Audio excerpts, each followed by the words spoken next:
സാഹചര്യമാണ് മനസ്സിലാക്കാൻ ശ്രമിക്കുന്നത്. അതായത് ഭൂതകാലത്തിൽ ഒരു കാര്യം ചെയ്യാൻ കഴിയുമായിരുന്നേനെ അല്ലെങ്കിൽ കഴിയുമായിരുന്നു എന്ന് പറയാൻ വേണ്ടിയാണ് കുഡ് ഹാവ് വി3 ഫോം ഉപയോഗിക്കുന്നത്. ഉദാഹരണമായിട്ട് പറയുകയാണെങ്കിൽ നീ ഇന്നലെ ചോദിച്ചായിരുന്നു എനിക്ക് നിന്നെ സഹായിക്കാൻ കഴിയുമായിരുന്നു. നമ്മൾ ചിലരോടൊക്കെ സഹായം ചോദിക്കുമ്പോൾ അവർ പറയും നമുക്ക് ഇന്ന് ബിസിയാണ്, ഇന്നലെ ചോദിച്ചായിരുന്നു എനിക്ക് നിന്നെ സഹായിക്കാൻ കഴിയുമായിരുന്നു. I could have helped you if you had asked me yesterday. അപ്പോൾ അതുപോലെ തന്നെ വേറെ എക്സാമ്പിൾ പറയുകയാണെങ്കിൽ നമ്മൾ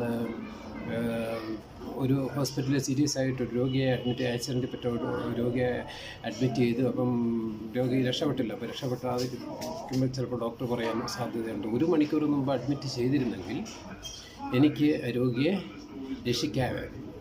I could have save the patient if you had admitted him 1 hour before. അപ്പം അങ്ങനെ ഈ ഭൂതകാലത്തിലൊരു കാര്യം ചെയ്യാൻ കഴിയുമായിരുന്നേനെ അല്ലെങ്കിൽ കഴിയുമായിരുന്നു എന്ന് പറയാൻ വേണ്ടിയാണ് കുഡ് ഹാവ് വി3 ഫോം ഉപയോഗിക്കുന്നത്. Thank you.